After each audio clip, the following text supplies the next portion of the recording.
Saya tadi sempat tertawa terbahak-bahak ketika membaca Abdul Somad ya, kencingi Singapura. Kalau kita kencing negaranya tenggelam mungkin dengan kencing. Saya tidak tahu sebanyak apa kencing Abdul Somad dan teman-temannya.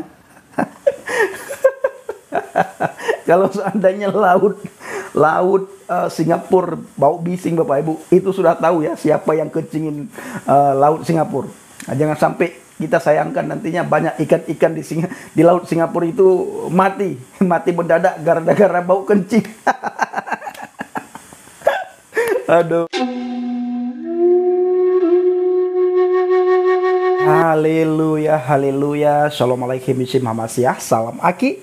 Aku kabarkan Injil keselamatan.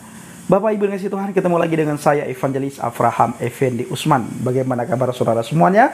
Haleluya, luar biasa. Nah, saudaraku para pencinta channel Injil Habagen, mengenai deportasi Abdul Somad dari Singapura, ternyata banyak sekali pihak-pihak terkait menyoroti. Mulai dari penggiat sosial Bang Denny Siregar dan teman-teman, para penginjil, dan juga orang-orang di sekitar Abdul Somad. Bahkan semua stasiun televisi juga ikut menyoroti Abdul Somad. Bahkan saudaraku para pencinta channel Injil Habagen, Bapak Mahfud MD, ya, Bapak Mahfud MD juga tak ketinggalan, ya. Mahfud MD soal UAS ditolak Singapura, kita tak bisa ikut campur. Artikel ini saya baca Bapak Ibu di CNN Indonesia. Bali, CNN Indonesia. Menteri Koordinator Bidang Politik, Hukum, dan Keamanan Mahfud MD menyatakan pemerintah tak bisa mencampuri keputusan Singapura yang menolak masuk Ustadz Abdul Somad dan rombongannya pada Senin 16 Mei lalu. Mahfud beralasan pemerintah Singapura memiliki kebijakan tersendiri yang tak bisa diintervensi oleh negara lain. Ia mengaku juga belum tahu alasan Singapura menolak masuk UAS dan rombongan. Ya, jelas sekali Bapak Ibu, Singapura tidak bisa diintervensi oleh siapapun, karena itu aturan yang sudah ditetapkan oleh Singapura.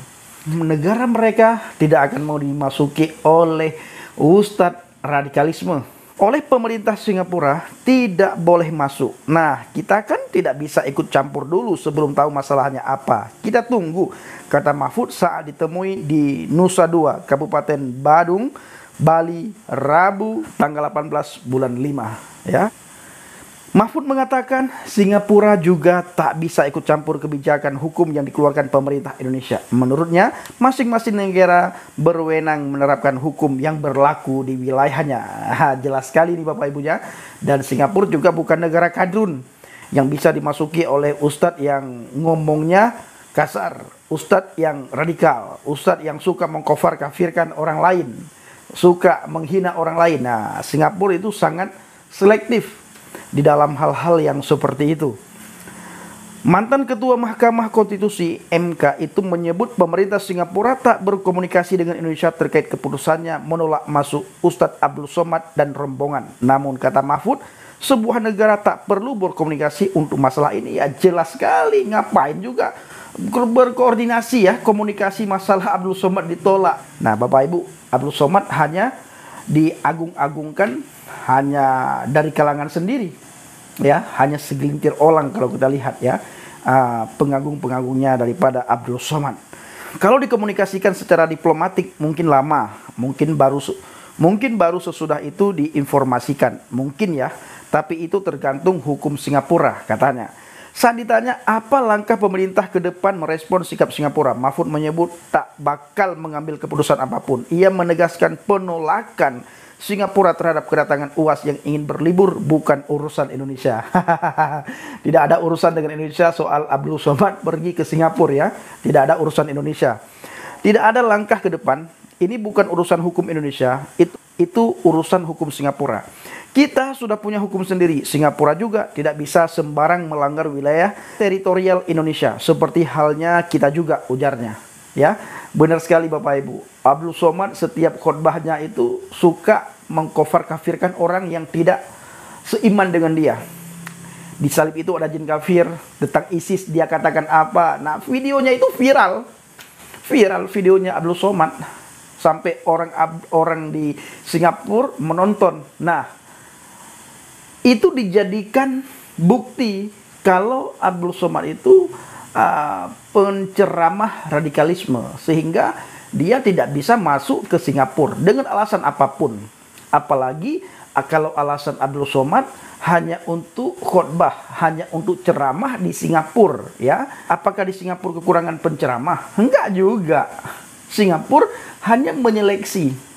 Tidak boleh sembarangan masuk orang ke negaranya, ya. Orang-orang tidak boleh masuk ke negaranya. Negara Singapura itu sangat tertib.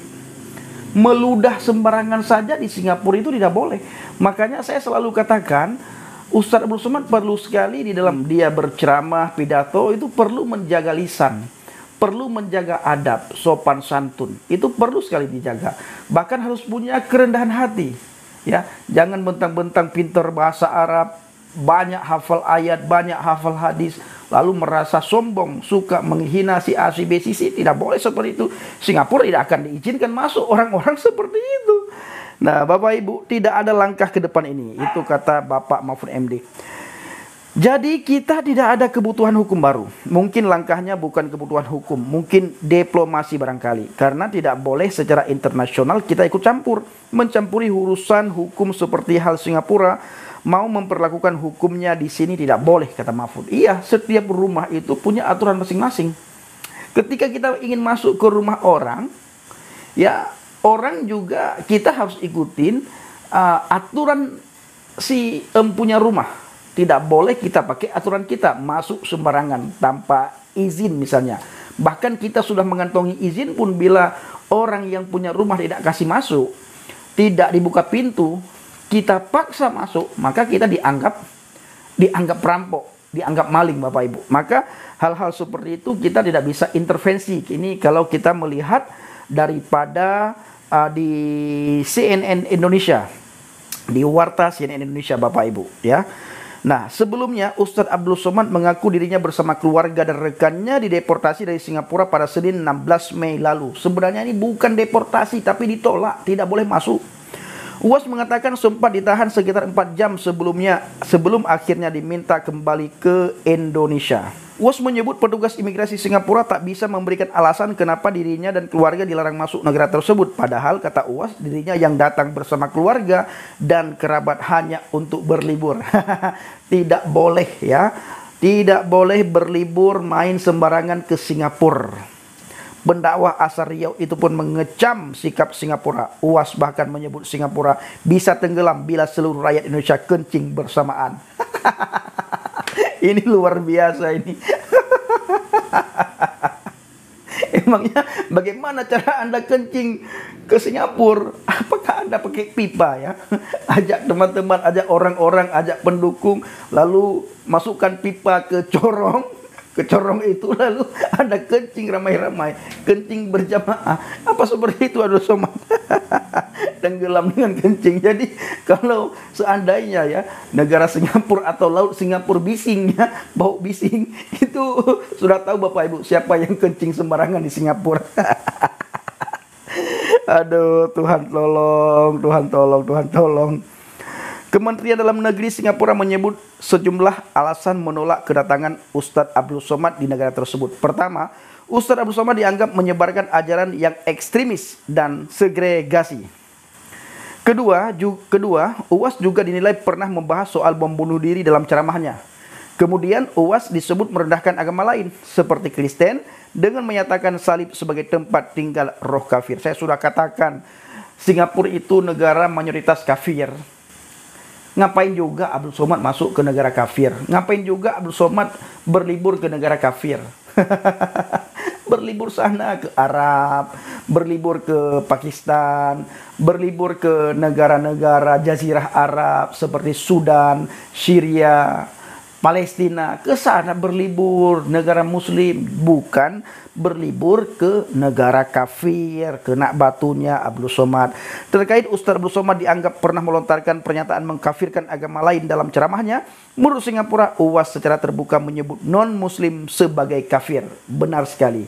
Tindakan Singapura patut kita acungi jempol, dan negara-negara lain harus mencontoh apa yang sudah dilakukan oleh negara Singapura terhadap ustadz-ustadz yang radikal, khususnya Ustadz Abdul Somad, kecuali Ustadz Abdul Somad bertobat, tidak lagi mengkafir kafirkan orang lain. Dan kita juga meminta Ustadz Abdul Somad supaya meminta maaf secara terbuka terhadap apa yang pernah disampaikannya. Yang pertama sekali mengenai di dalam salib itu ada jin kafir. Nah, minta maaf ya, supaya negara kafir ketika Abdul Somad ingin berlibur ke sana, mereka izinkan Ustadz Abdul Somad dan rombongan masuk. Bila tidak, sampai kapanpun saya sangat sayangkan nantinya hangus tiket, ya, hangus tiket berangkat, ya, nanti tidak boleh masuk, tidak dikasih izin. Maka ya merendah diri sedikit, rendah hati sedikit, tidak ada salahnya dan tidak berdosa bila kita minta maaf, ya, dan sama Tuhan minta ampun. Sudah ngata-ngatain ciptaan Tuhan dengan sembarangan, itu tidak boleh. Di dalam Alkitab itu sangat dilarang hal-hal yang seperti disampaikan oleh Abdul Somad, dilarang benar itu. Kedutaan Besar Republik Indonesia di Singapura pun telah meminta otoritas Singapura menjelaskan alasan penolakan masuk Ustadz Abdul Somad beserta rombongannya pada Senin lalu. KBRI telah mengirimkan nota diplomatik kepada Kementerian Luar Negeri Singapura guna menanyakan lebih lanjut alasan penolakan tersebut. Bunyi pernyataan KBRI Singapura yang diterima cnnindonesia.com pada Selasa tanggal 17 bulan 5. Saudaraku para pencinta channel Angel Habaget, saya tadi sempat tertawa terbahak-bahak ketika membaca Abdul Somad, ya, ingin kencingi Singapura. Kata dia Singapura itu kan negara kecil, ya, sombong amat mereka itu, kata Abdul Somad. Kalau kita kencing negaranya tenggelam mungkin dengan kencing. Saya tidak tahu sebanyak apa kencing Abdul Somad dan teman-temannya. Kalau seandainya laut Singapura bau bising, Bapak Ibu, itu sudah tahu ya siapa yang kencingin laut Singapura. Nah, jangan sampai kita sayangkan nantinya banyak ikan-ikan di laut Singapura itu mati mendadak gara-gara bau kencing. Aduh, kiranya video ini bisa terbuka wawasan teman-teman semuanya, khususnya para pembenci channel Angel Habaget dan juga orang-orang yang selama ini mendukung ceramah radikal, khususnya ceramah-ceramah para ustadz radikal. Terima kasih. Assalamualaikum warahmatullahi wabarakatuh. Salam Aki. Aku kabarkan Injil keselamatan Bapa Yahweh Bishim Adonai Yesus Hamasyah Waruah Kodes memberkati kita semuanya. Salam murtadin.